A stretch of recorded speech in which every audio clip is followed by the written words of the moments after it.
So if you watch the Saturday football show, I was there in a retro Arsenal kit, the navy blue, the slight zigzag, representing the history of Arsenal. What made us a great club, what we've done in our past. Today, the modern version. It does look quite snazzy. It's Thank a you. snazzy shirt. It's the new era of Arsenal. Is that new? So you know what it is? I found this. It's last year's kit. Okay. But I found it for cheaper, and I was like, it's a nice kit. I didn't get it last year, so we're getting it. Fair enough. And I just thought, why not? Nice symbolism, like mirroring. Before United, after a game that brought us back to a clash of old. It was nice, Matisse. Rivals, real rivals. How are you, by the way? I'm very good. No handshakes, no cuddles, no kisses. A real rivalry between the two clubs. The script has been flipped, as they say. The two teams seem to be back, and I'm not gonna lie, it was a great game. I'm looking forward to getting into it. I am too, and the first thing we're going to do is obviously fly into the starting 11s. But we don't always get the opportunity. I mean, the football schedule is so tight, we don't always get to do a preview. Yeah. I think this would have been a fascinating preview between us. I did actually do one United view with Cam, which was fantastic. But, I mean, I'm looking at this, and the first thing was, McTominay's probably just going to slot in and do the Casemiro role. But actually, I thought the way United approached it, and Ten Hag's quote before the game of, we've got a special role for him, I thought was really interesting in the way he kind of played as someone on the press really high to try and suffocate Arsenal, but then someone who also dropped really deep. It was almost like Ten Hag said, we don't want you to have any of the ball. Yeah. Just run and be a nuisance Yeah. and let Eriksen drop in and almost have the ball when they need it. It was really interesting from United. For me, first half, United exuded so much, like the amount of energy they spent in the game as a whole, both teams. It was so chaotic, so energetic. It was played at a high tempo. I think it's the best game of the season so far, personally. And I wasn't surprised to see some misplaced passes and players giving it away a bit because nobody had any time on the ball. And that was due to the fact that Manchester United decided to come into this game and actually press from the front. Like you said, with McTominay, with Fernandes, with Rashford, Anthony was getting through a lot of pressing as well. And it was just, nobody had any time. And it was a great start to the game. And I was surprised with Ten Hag that he didn't go with Fred in that midfield. We spoke about Eriksen. Yeah, we spoke about Eriksen being in the double pivot away from home in big games. And we saw as the game went on, he really tired and maybe he should have brought Fred on earlier. And that's where Man United's demise kind of started, from that left-hand side where Saka was playing. Shaw was out of breath as well. He had locked up Saka in the first half. I was quite impressed with both Manchester United's fullbacks, Wan-Bissaka and Luke Shaw having really good games. But it was such a good game in general in the first half. It was, and you know what? I know this is a tactics show, and I know we're here to look at the intricacies and all that, but I think it is worth just saying, as I think a lot of people have said, it was just a great game. And it had, and I know there's been a little bit from Arsenal fans saying, hold on, we dominated them. Yeah. I want to address that at the end of this section because I was impressed by Man United. And I want to sort of round off to explain why, as a whole, as an overall summary. On the kind of details though, I did feel that they pressed Arsenal. I did feel that they were actually trying to take the game to them a little bit. I thought Weghorst was doing well to sort of hold the ball up and just be a bit of a nuisance. I thought Rashford was constantly, listen, let's be real, he won the battle with White. Yeah. That first half, he had him. Anthony, it wasn't his best game. Listen, he's not actually been great for a while, but I thought he kept Arsenal busy. I thought he looked unpredictable. He looked a little bit difficult. And I felt the way McTominay, Fernandes, I thought off the ball worked incredibly hard. Yeah. And then Martinez and Varane were winning a lot of their duels. I just thought they actually took the game to Arsenal in terms of trying to press and rattle Arsenal a little bit and stop them playing out the back as comfortably as they do. I actually thought they had a bit of success with it, to be fair. Yeah, I think in the first half I looked at Anthony, I thought he's not going to get as much of the ball because Rashford's the one in form and he's playing the best out of that front three. He's carrying that attack in terms of what he's doing on the ball, and he was brilliant again. Nutmegs party, scores from range. He's in the form of his life. And there was a part of the game where Anthony came over to the left just purely to get on the ball. And he actually had a lovely bit of link-up play in tight spaces.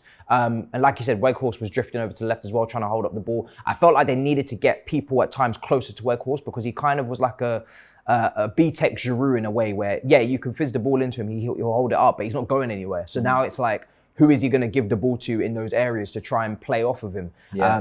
And on the ball, I don't think Man United's attackers were all that great. I think they could have been better, like I said, aside from Rashford. But the game plan was there and the intensity was there and the defence was doing a brilliant job, especially the fullbacks, because we've seen in the previous week, Saka was having an absolute field day. Obviously, they couldn't keep up that intensity going into the second half, and that's for me where most of the problems went wrong for Ten Hag. I wonder how much of this was influenced by Casemiro, and what I mean by that, of course, Casemiro plays this game if he's available. Yeah. But does Casemiro play where McTominay is on the pitch here? I'm not sure he does. I think he probably plays instead of Eriksen, or maybe Bruno wide and Eriksen, because I think what he wanted McTominay for, and he spoke about this special role, was to basically ensure that United could do a lot of their defending in this part of the pitch, and that McTominay could get forward and have the legs. The problem is what they left was Christian Eriksen as the lone sort of DM, or if they did bypass the press very quickly, McTominay would try and drop back to ensure that he was close to him. Yeah. So McTominay had to do a lot of running without being, without being particularly impressive on the ball. And I don't know if he even really got much of the ball. Yeah. But you could see at times that while Arsenal weren't very good in that first half in terms of the standards they've set this season, they were still having an ability to sometimes play through. Yeah. And as an Arsenal fan, I was going there at half-time going, yes, United have been impressive, yes, they've been good, but just string a few passes together and you'll get through them. Yeah. So while there's a lot to admire about United, you could see that Arsenal at the same time weren't quite at their best in that first half. I think for Arsenal, the key was just persisting. One player that I have to point out that I was so impressed with is Zinchenko. He's unbelievable. He is unbelievable. Yeah. Genuinely. He is, at the moment, one of the best footballers in the Premier League. Undisputedly. He's that good. Xhaka is pushing up into this advanced role. We saw it for a few of the goals. Yeah. Zinchenko is playing in this free role. I saw your tweet. You were saying, where does he even play? At times, I'm seeing him kind of dribble into the right area. He's playing the pass in between the lines. He's obviously wide as well. At times, he was on the touchline, kind of trying to open up and provide a bit more space because Man Utd closed off the central areas. He's so good and so versatile in so many areas. He's just a brilliant footballer, and you can see why he was at Manchester City for so long and why he was so valuable. We talk about the quotes. You know, it's kind of like a Fabrizio Romano. We'll see who lied when he spoke to Arsenal players and saying, you know, we're in a title race. We're gonna go for the title. We're not thinking of top three, and they were kind of laughing jokingly. But the mentality, yes, that's very important. He's brought that into the team. So has Jesus. But technically, he just makes you guys unpredictable. You want to press him inside, okay, he'll go down the left. You want to try and press him, he's going to dribble past you, or he's going to play it in between the lines. He'll carry it. He'll do whatever he has to do to bypass that press. And obviously we know Partey's very press resistant as well. I was just so impressed with him. Yeah. And he was just involved in everything.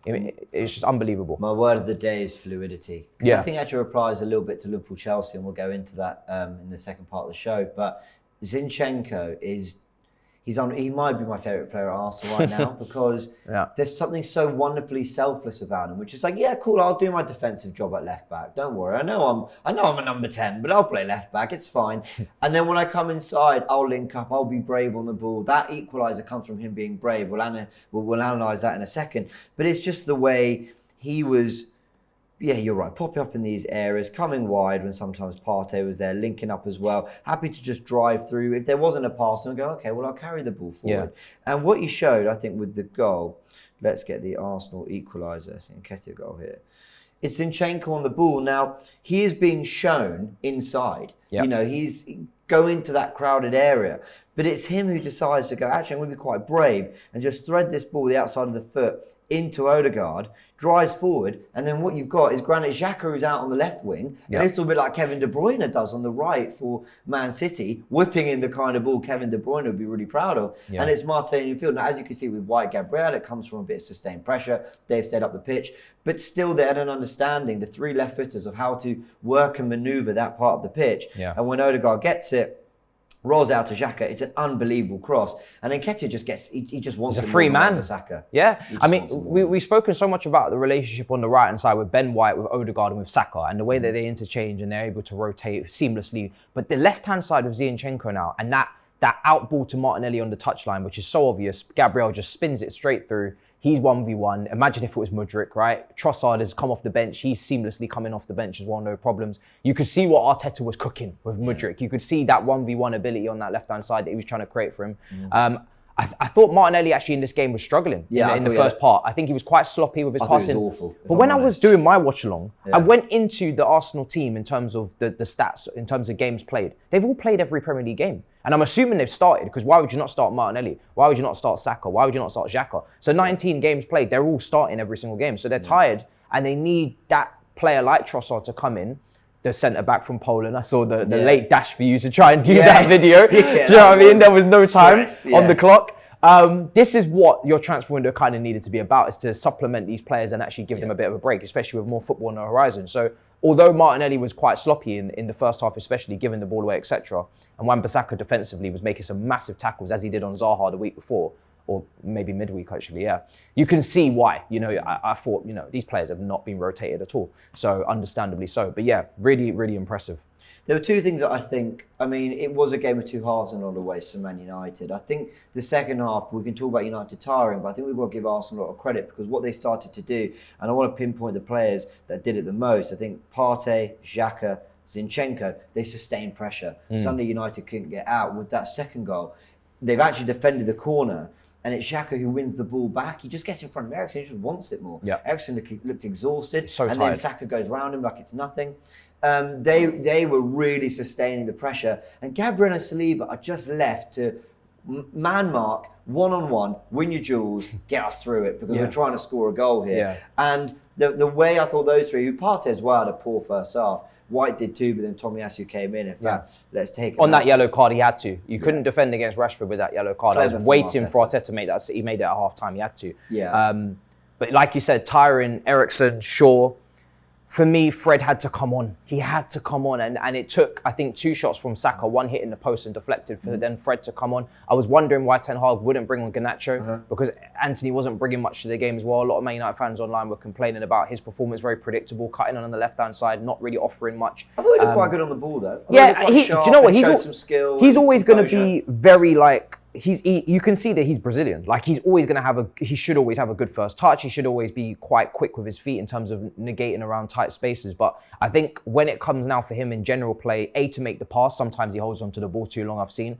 And B, I think because he's left-footed and almost like a Ziyech with the speed, but without the passing ability from the same club, he's very, very predictable. And I think, any defender would just shield him and say, don't just go outside and what will he do then? So that's the question. But I do think there's more to come from him. I wouldn't say Man United fans should give up on him yet. It's way too early. It's in his first season. But yeah, this side of the pitch was just chaos. And as Rashford started to fade out the game, Man United started to fade out the game. It's no surprise.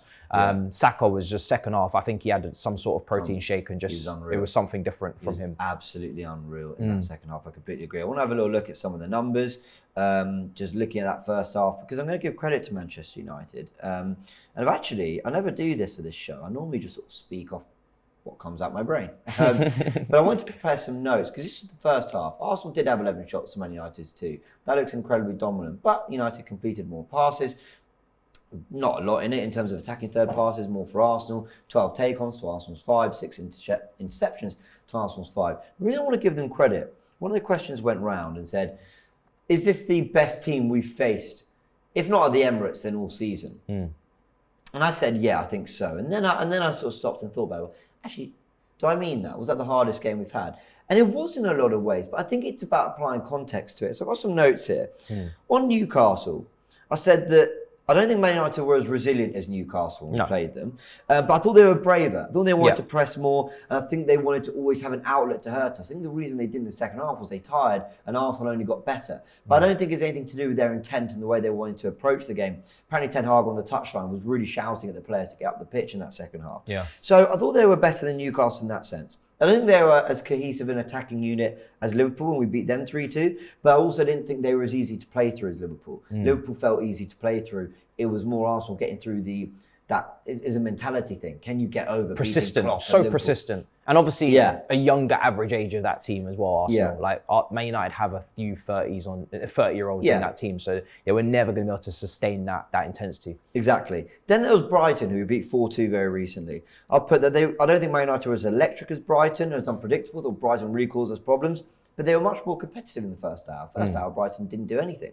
And by the way, Brighton fans, you had an amazing season. Top 6. I appreciate the level of investment. I'm just talking about who we played and how we found it. So my overall thoughts were that with Martial consistently injured, Casemiro and Dalot out, Martinez just coming back, Shaw restored to left back, having been a centre back, I think this was the most impressive in terms of coached and tactical performance I've seen from a manager that we've faced. With Man United still had a lot of expensive talent out there, don't get me wrong. But with the situation that they had with Palace in the week as well, And the way they actually took the game to Arsenal, I came away from that going, they've got a really bright future. Yes, across the game, did Man United go toe-to-toe? I think they tried to, and I think that's where the admiration is. I think Arsenal really came out on top and threw many more punches than United. But I can really admire what Ten Hag was trying to do in that game. And I can admire that for the first half at least, they really did rattle Arsenal to a point where we couldn't string a few passes together. Yes, the game opened up. We couldn't take advantage of it. And I think credit to United, they're absolutely on the right track with Ten Hag. I think another thing is when you look at who sustaining pressure, opposition touches in the box, I think you guys are something like 63. The most we've had against any team this season. Yeah, and theirs was nowhere near that. What was it, like 12, something like that? When you look at how it's all about sustaining pressure, and you look at Partey, Xhaka, Zinchenko, like you mentioned, versus McTominay, and then Eriksen, Tyron, Fernandes is not the youngest. They're not able to cage you in. So when they did actually make their opportunities and they did cause their problems, if it didn't amount to anything, Arsenal on the break. Man United not able to suffocate consistently and keep you kind of penned in. So I think there's it's great progress from Manchester United. It's their first season, first few months. They've still got a lot of work to do in terms of the playing profile. But with the players missing as well, it's very impressive performance. Nketiah, I'm going to give a quick shout to as well. 2 goals, absolutely instinctive finish in the box, ready, and 2 fantastic finishes. 2 really good finishes and. You're not actually missing Jesus. You're not. He's putting the ball in the back of the net. He's actually given you general play as well. North London derby, we spoke about the general play was really good. Just missing the goal, and his goal ratio is brilliant. So, and Trossard can also add to the goals. So it's looking good for you guys. Yeah, Trossard had an impact as well when he came on, played a little part, which was great to see. Yeah. Let's talk about your team, Liverpool and Chelsea, and as always. Get in the comment section, let us know your thoughts on everything we just spoke about. United fans, you must be delighted. But on to this. We go from one of the games of the season to this. This monstrosity of a game. Are you serious? Did you watch, right? 0-0. Awful. It was awful. It was really bad. It was bad. I mean, but I think there's positives to take for Chelsea. There is. So I'll go through the positives for us. Let's do it. Badiashile, brilliant again, back-to-back clean sheets in the left side centre-back position. It was kind of moving from a 4 to a 3. Trevor could tuck in, Cucurella could push up, or Ziyech could move into the right wing back. We've seen him do it against Tottenham last season under Tuchel. So we were flexible between that 3 and that 4, and that's what that left-footed centre-back gives you. Like this, Yeah, and you can't do that without a left side centre-back with a left foot. We see Manchester City do it all the time with Ake and Laporte. We see Arsenal do it with Gabriel. Now we're able to do it with Badiashile. So it gives Potter a little bit of tactical flexibility. So I'm so glad that he's come in. He's brought calmness, composure. Silva, brilliant again. Massive header from Harvey Elliott's cross that could have easily gone in off of a deflection. And Trevor, up until the injury, was very impressive as well. He locked up that side. Now, that's where the compliments have to stop I'm afraid, for now. Because when we move out of that defence, Ziyech actually, really good performance back-to-back again, even though he'll probably leave. Hall. The occasion got to him, I think. Do you think? He's young, he's 18, first time at Anfield. It's a big game, most people would say. I mean, obviously not in terms of the context of the positions, but it was a tough game for him. He gave the ball away a lot. It was sloppy, but he's young. Learning curve and whatnot. Mount, again, I saw his stat line after the game. I was quite shocked, in terms of the key passes and the dribbles completed and the crosses and the long balls. But when I'm watching him, he looked a shadow of his former self. There's no confidence. When he's doing a good action in terms of his hard work, Gallagher as well, very hard working, win the ball back, then they give it away. They're giving it away cheaply, or they're not getting the head up. They don't know if they've got time or not. The awareness is not quite there. It's definitely a confidence thing. I keep saying it with Mason Mount. People are very extreme one way or the other. They're not able to kind of analyze the player from a balanced, calm point of view without any emotion. He won Player of the Year last year, yes. But even in that Player of the Year last year, I saw inconsistency in his game. The GA did kind of cover up for that. And when you even analyze the GA, some of that is a lot of inflation from a Norwich game or etc. Yeah. So yes, he's better than the bad bunch, 100%, but he still needs to improve and work on things. And he is playing out of position. Mm-hmm. He shouldn't be playing on the left wing. No. And this is why when Mudryk came on, you saw what a winger is really meant to do. Up against a 37-year-old James Milner, we should be ripping him apart full 90, but it was only when Mudryk came on did we really expose him, got him booked, Klopp had to hook him off, and then suddenly Chelsea are now starting to look a lot more threatening. Mason Mount has got to either be playing in that midfield three, but at the moment this season, he's got to be on the bench. Take him out of the spotlight, calm him down. He's been given this massive responsibility at Chelsea for a very long time, a lot of pressure on young shoulders. take him out, coach him, look after him. We've got other players now. And then when he's actually ready to play to his level, then he can come back in. Kai Havertz had a good start to the game, but kind of fell off as similar to Rashford, kind of faded out the game. But Liverpool, I'm disappointed with this result because Liverpool were, again, nothing special. You know, it just doesn't look right. You see Gakpo is not a striker. He's really not. He's got to play off the left flank. It's why Man United fans should never have felt too, disappointed with not getting him. They needed a striker. He plays left wing in Rashford's position. His shooting, he looks like he's trying to aim for the fans. I mean, is there a personal problem? What's going on?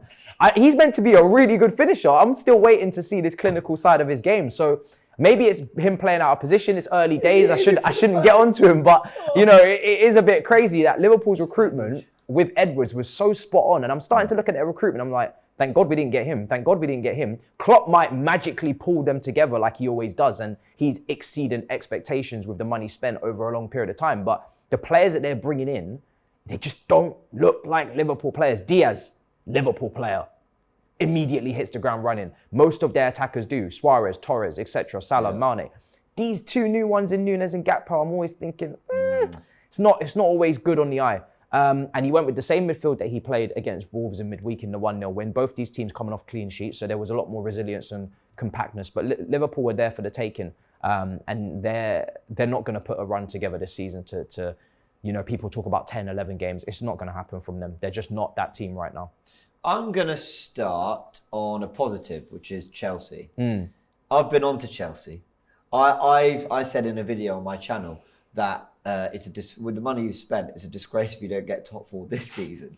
I'm just putting on that context, yeah, it is. 100%. I'll just put the pressure on because you took Mudryk and Felix and Felix, and I have my reservations and negativity towards the way the squad building's happening. However, let's park all that to the side. I've got some compliments for Chelsea. I like the way Graham Potter clearly has a way at Brighton, which worked for him, which was that kind of back three, high and wide forwards, almost like a 3-4-3/3-3-4 or whatever.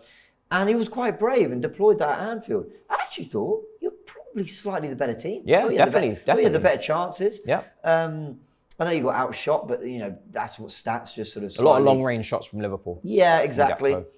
But I like the tactical flexibility, as you mentioned. I like the back three, Chalobah, Thiago Silva, and Badiashile just being allowed to play out the back, and you had a back three shape in possession. I think it's brave going with Hull. And I also think what reminds me a lot of his Brighton days is basically having a load of central midfielders on the pitch. And just sort of like, let's dominate possession, let's try to be tactically fluid. That's why I said fluidity is my word of the day. Because I actually thought Chelsea showed a little bit of that. And then when man of the moment, Mr. Mudryk came on, this is the guy. Just have a little look at his impact. His stats, 13 of his 14 passes completed, 8 out of 9 in the attacking third, completed a through ball, 2 out of 4 take-ons. He attempted as many take-ons as any other player on the pitch. He's only on it for less than a half.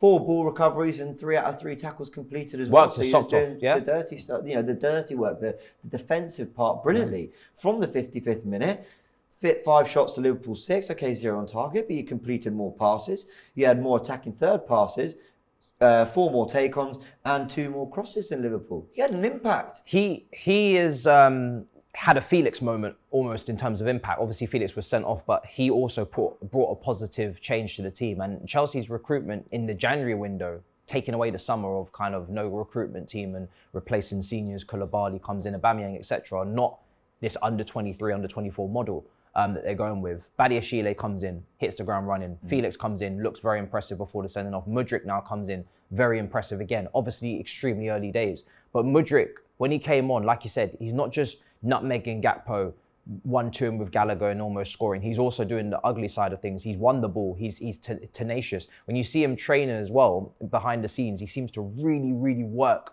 on his strength in his legs and his knees, and he really seems to be taking things very, very seriously. Like he's not a flimsy person who's going to come in here and kind of be shocked by the pace and power of the Premier League.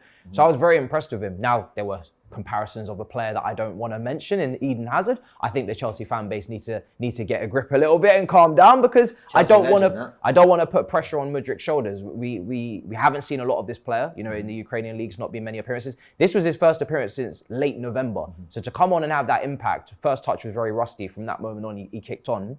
But he will be his own player. I've seen us do this before where we make comparisons. It's way too early. He's young. He's going to have his bad games. Pulisic get the Yeah, Pulisic got that in lockdown as well. So for me, I think just enjoy it for what it is. This is him acclimatizing to the league.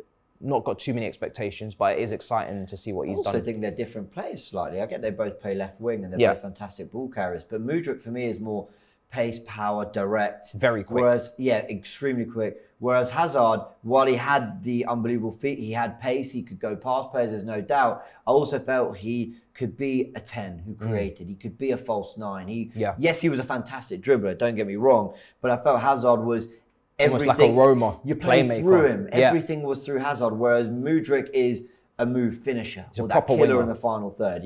And look, you can see why Arteta wanted him. He had a fantastic impact. You can. On Liverpool, I'm going to slag him off.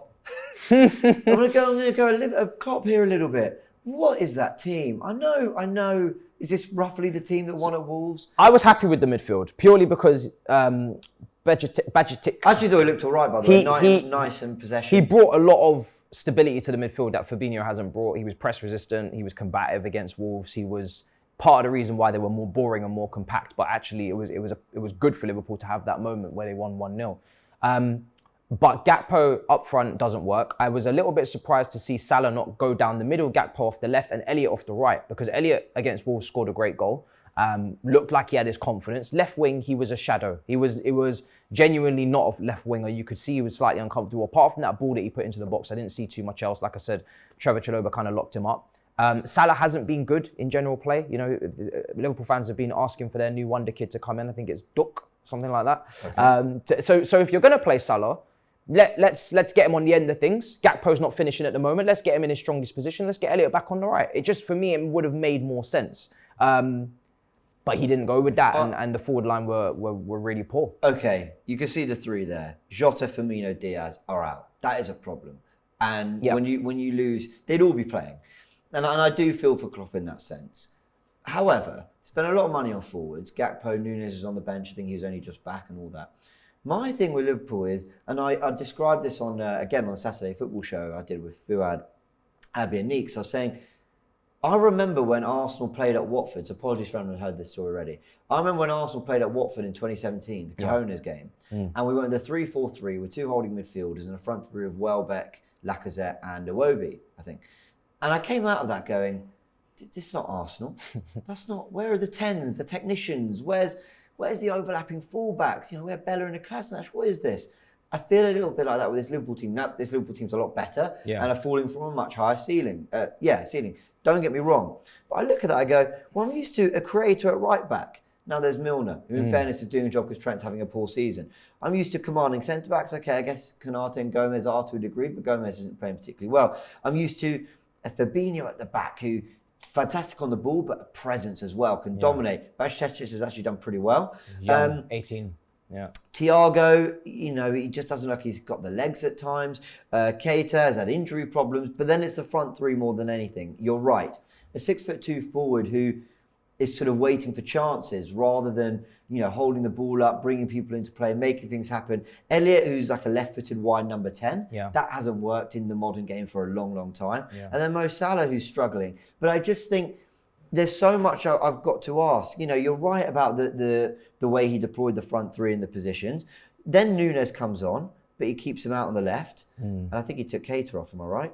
I can't remember. But anyway, then he went with that front three, and you're thinking, well, surely this is when Nunes goes up top. And I actually thought Nunes had a little bit of an impact. But it just really surprises me that he's gone so far away from what's had so recently had real success for the team. And I think recruitment-wise, he had Salah, Firmino, and Mane. This is the complete opposite in Gakpo and Nunes in particular, in terms of what they're bringing to general play. Nunes is obviously a chaos creator. He's making those runs. He's creating space in that. And that is causing the chance creation to happen, and he is very difficult to handle, although his finishing has been quite poor with his big chances missed.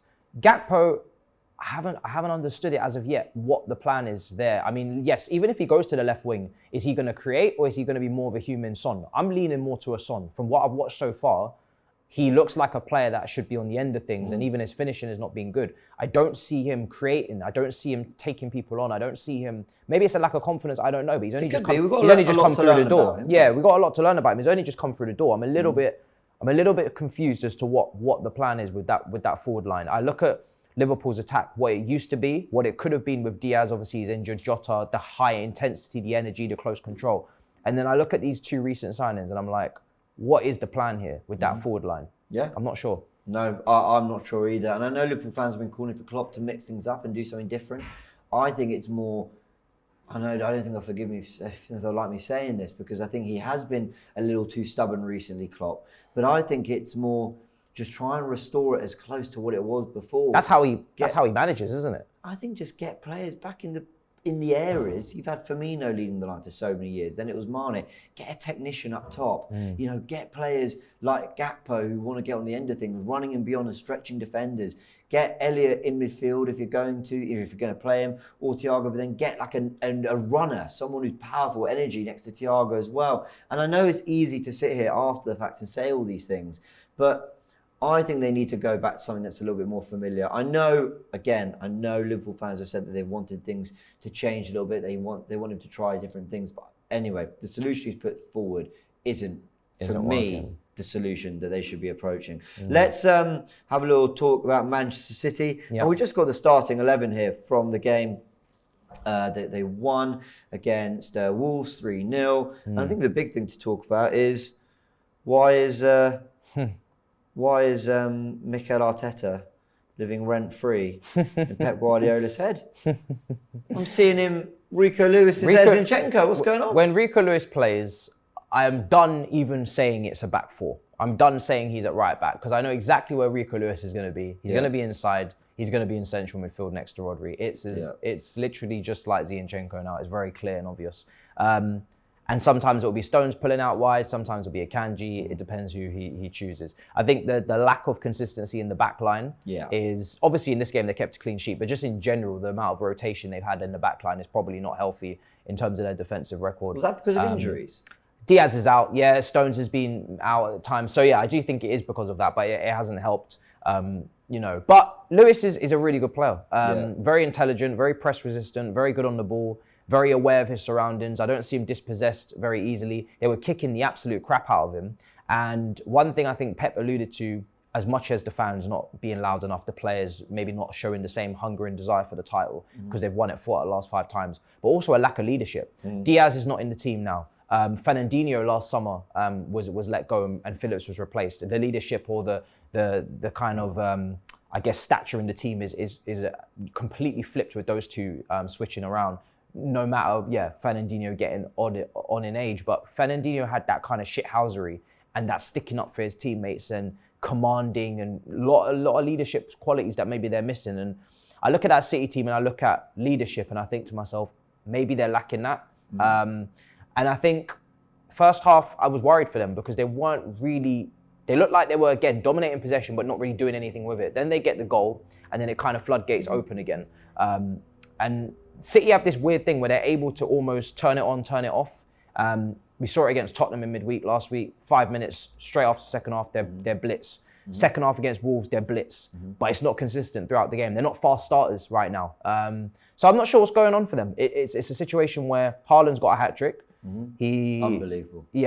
25 goals in the Premier League, 31 in all comps, I think it is, something like that. He's going to break all the records. The guy is just, it's so easy for him.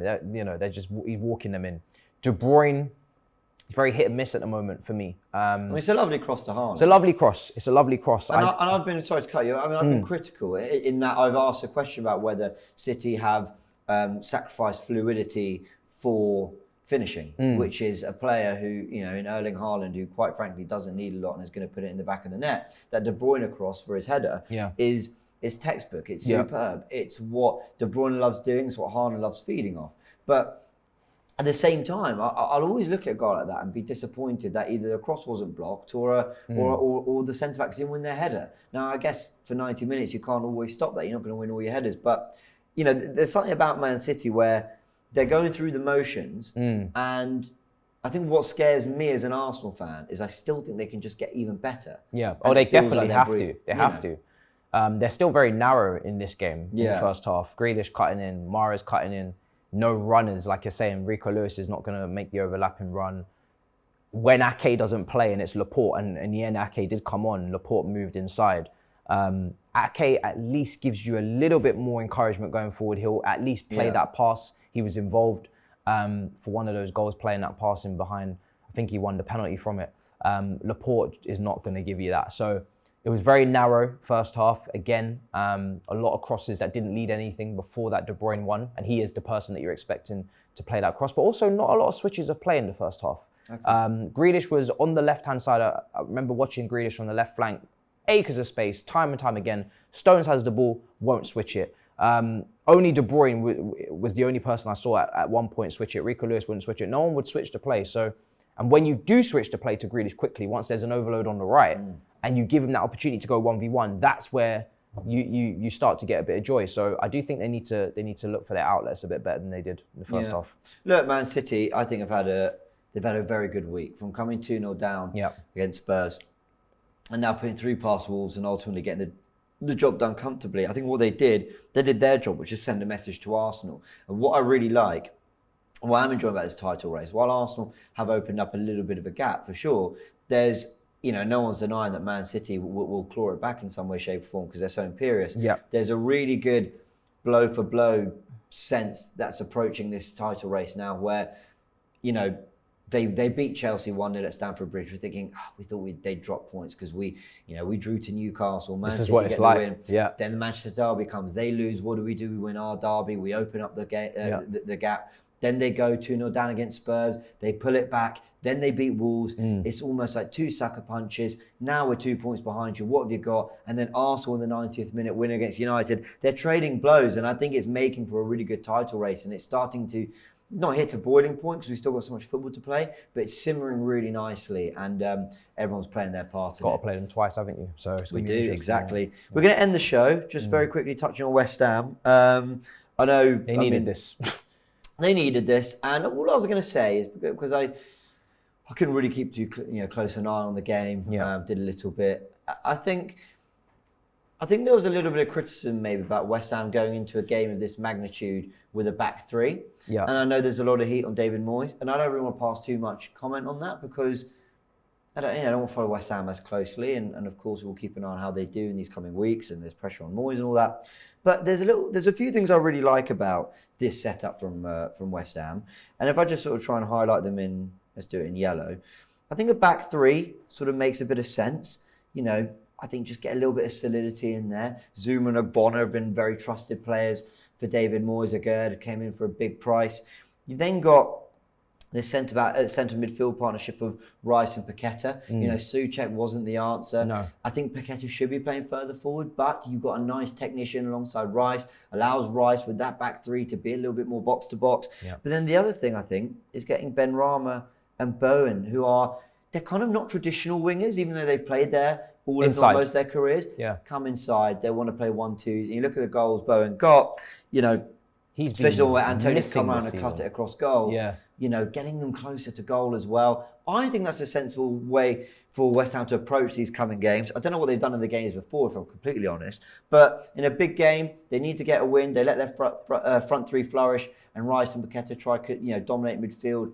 I think fair enough. It's safe. It's not particularly exciting, but I think it's effective. Yeah, it's tough to read too much into it for the state that Everton are in right now. Well, that's the other. That's the other caveat. They are crap. They are horrendous. They really are. I mean, for the few times I've watched. Oh shit, we got them next. For the few times I've watched, let's see if Lampard is still in the job at that point. But yeah, if it's not for Gray, there's nothing up top. Onana, I think he's got potential, but still rough around the edges in some departments. And the centre backs, they at one point had a joint best defensive record, but that's definitely gone to smithereens now. So for me, they're in a relegation fight. I gave Everton a lot of credit on my YouTube channel. I said that I felt that Lampard had found a way to sort of really steady the ship, keep things quite sensible, 4-3-3 with real kind of engines in midfield and a front three that could do a little bit of something. And I don't know, I mean, at the time of you watching this, you know, Lampard might be out of the job. I think it's looking a bit touch and go for him right now. But I think there's something there. I think a manager can get a lot more out of this. I actually rate a lot of the players out there. It's a decent team. Yeah, but it's a team that will be down there for sure. They're struggling for confidence, and I think a back three, it invites pressure as well. I know I was praising West Ham, but I think Everton... I think West Ham didn't have much possession in this game, actually, did they? Well, there you go. Yeah, so it does. So it'll be interesting to see what happens with these sides. But anyway, that's been another Talking Tactics. Every week, big games. Not just one big game, multiple big games to talk about. And then next week, I think we have an FA Cup taster between City and Arsenal on Friday. I quite like that they've got that game. It's like a little teaser before the big the big. Yeah, I think so. But I think this is a big one. I want Arsenal Arsenal to go. Both teams want to win this. Opportunity to do well in the FA Cup. So be interesting to see the first battle. I'll be watching closely. It will be very interesting. Matisse, a big thank you. Pleasure. As always, of course, go check out Matisse's YouTube channel. And yeah, that's been us on DR Sports Talking Tactics. Been a load of fun. Arsenal keep doing their thing. Chelsea, I think, finding a little bit of consistency and stability now under Graham Potter, who's clearly trying to deploy his style of football. Liverpool having problems, but you never write off Jurgen Klopp. Man United on the up under Ten Hag, and West Ham with a very important win. Apologies we didn't get to chat about your team today. It's just... there's so much going on. Unless you want an hour and a half show, that's not in the comments. Anyway, there's a lot of nil-nils this week. Up your game. Be more interested. No, I'm joking. The Premier League continues to deliver. Like the video if you enjoyed it. Subscribe to the channel for all the content. There's so much coming out on DR Sports. Check it out. We are covering everything football, including Australian Open tennis as well, and all the fight content. So check out DR Sports. Subscribe to the channel, and we'll catch you in the next one. Big thanks.